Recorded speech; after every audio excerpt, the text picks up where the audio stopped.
पश्चिम बंगाल के मुर्शिदाबाद को हिंसा की आग में जलते पूरे देश ने देखा है। कैसे वहां पर वक्फ कानून के खिलाफ में विरोध कर रहे मुस्लिम समाज के लोगों ने तांडव मचाया, जिसमें कई निर्दोष मारे गए। सैकड़ों की संख्या में हिंदू परिवार अपनी जान बचाने के लिए वहां से पलायन कर गया, जिससे प्रदेश की ममता सरकार और प्रशासन पर कई सवाल उठे हैं। बता दें कि सुप्रीम कोर्ट आज पश्चिम बंगाल के मुर्शिदाबाद में नए वक्फ कानून के खिलाफ प्रदर्शन के दौरान हुई हिंसा से जुड़ी याचिका पर सुनवाई करेगा। याचिका में एडवोकेट शशांक शेखर झा ने कहा कि हिंसा की जांच अदालत की निगरानी में की जाए। सुप्रीम कोर्ट के रिटायर्ड जज की अध्यक्षता में 5 सदस्यों वाले न्यायिक जांच आयोग के गठन की मांग भी की गई है। मामला जस्टिस सूर्यकांत और जस्टिस एनके सिंह की बेंच सुनेगी। सुप्रीम कोर्ट में दायर याचिका में ममता सरकार को वक्फ कानून के खिलाफ प्रदर्शन के दौरान हुई झड़प और दंगों पर स्टेटस रिपोर्ट दाखिल करने का निर्देश देने की मांग की गई है।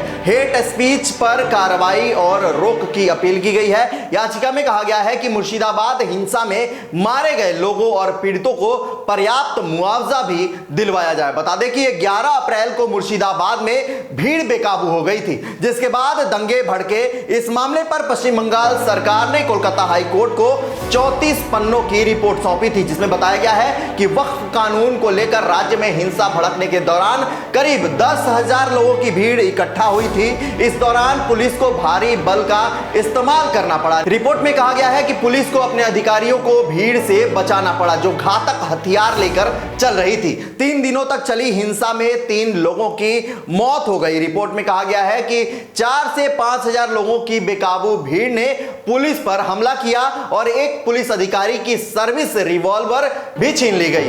भीड़ ने नारेबाजी शुरू की। 12 अप्रैल को उग्र भीड़ कंचन तला मस्जिद के पास जमा हुई और घोसपारा में हिंदू परिवारों के घरों में तोड़फोड़ करने की कोशिश की। जाफराबाद में 2 लोगों की हत्या कर दी गई। अब तक 60 एफआईआर दर्ज की गई है। कोलकाता हाई कोर्ट ने पश्चिम बंगाल के हिंसा प्रभावित मुर्शिदाबाद जिले में केंद्रीय बलों की तैनाती जारी रखने पर 17 अप्रैल को आदेश सुरक्षित रख लिया था।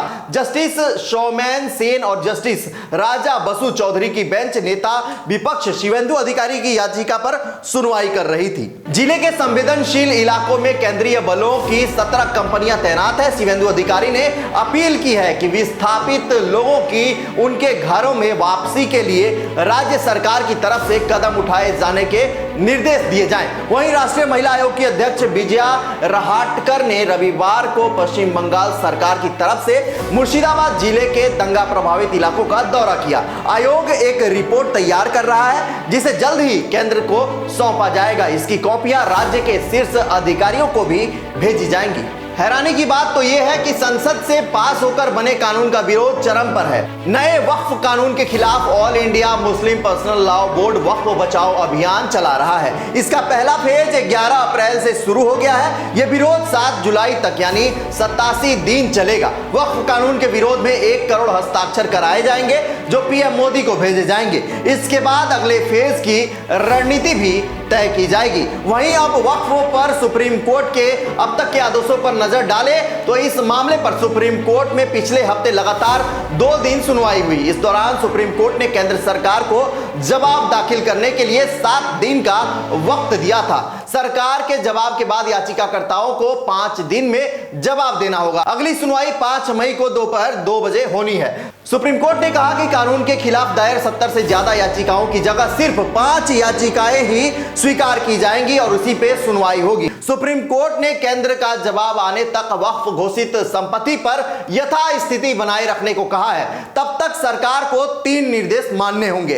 ये 3 निर्देश क्या है, आइए जानते हैं। पहला, वक्फ बोर्ड पर केंद्र के जवाब तक वक्फ संपत्ति की स्थिति नहीं बदलेगी। दूसरा, कोर्ट से वक्फ घोषित संपत्ति डी नोटिफाई नहीं होगी, चाहे वो वक्फ बाय यूजर हो या वक्फ बाय डीड। तीसरा, वक्फ बोर्ड और केंद्रीय परिषद में कोई नई नियुक्ति नहीं होगी। बहरहाल इस रिपोर्ट पर आपका क्या कुछ कहना है, कमेंट कर हमें जरूर बताएं। वीडियो को ज्यादा से ज्यादा शेयर करें।